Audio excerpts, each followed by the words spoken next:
Treadmill शायद gym का सबसे कॉमन इक्विपमेंट है ना? हम में से ज्यादातर लोगों में कभी ना कभी इस पर वॉक या रनिंग की ही होगी।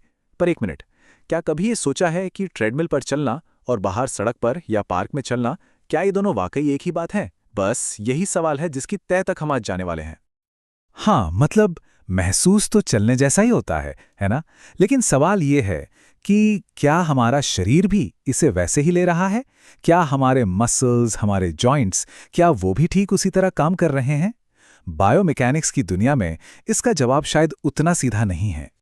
तो चलिए सबसे पहले उस आम सोच की बात करते हैं जो हम सबके दिमाग में है। यही कि ट्रेडमिल क्या है? बस घर के अंदर एक सड़क ही तो है।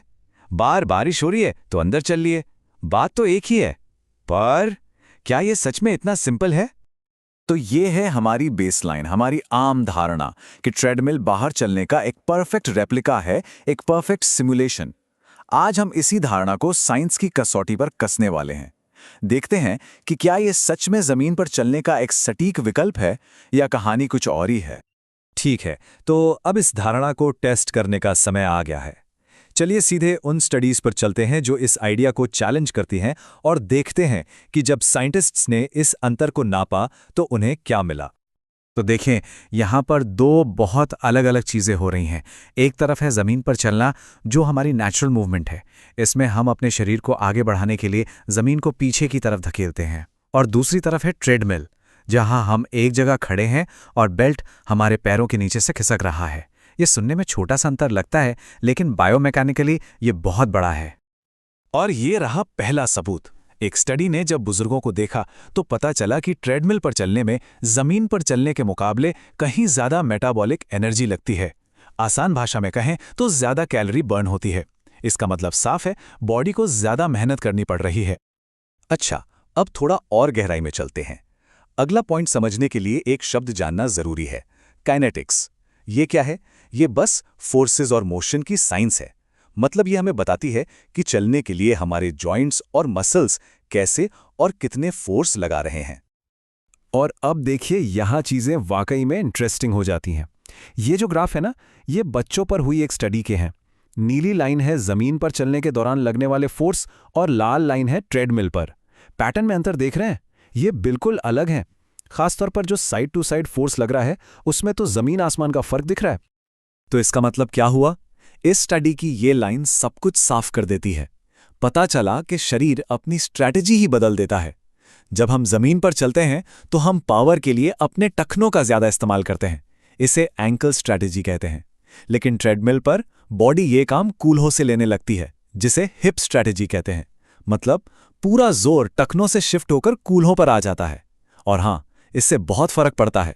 सोचिए, किसी को चोट लगी है और वो रिहैब कर रहा है, या कोई एथलीट ट्रेनिंग कर रहा है, तो ये जानना कि कौन से मसल ज्यादा काम कर रहे हैं, ये तो बहुत जरूरी है। तो अब तक तो मामला एकदम साफ लग रहा है ना? ट्रेडमिल पर ज्यादा एनर्जी लगती है, फोर्स अलग हैं और बॉडी की स्ट्रैटेजी भी बदल जाती है। Case closed.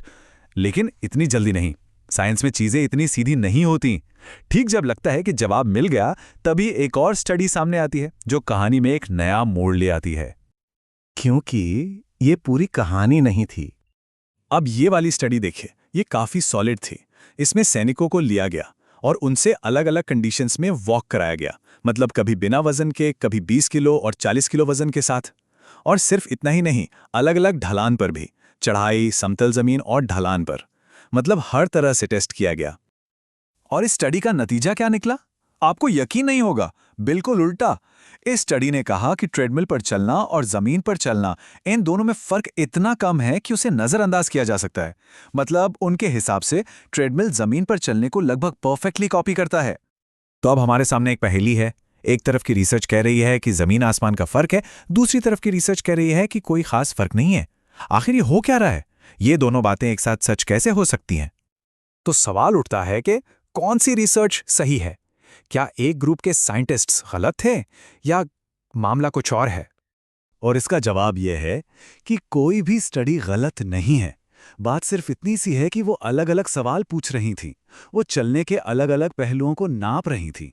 देखिए, जो पहली स्टडीज थी वो देख रही थी कि एनर्जी कितनी लग रही है और जॉइंट्स पर फोर्स कितना पड़ रहा है, और वहां अंतर बहुत बड़ा था। लेकिन जो सैनिकों वाली स्टडी थी वो क्या नाप रही थी?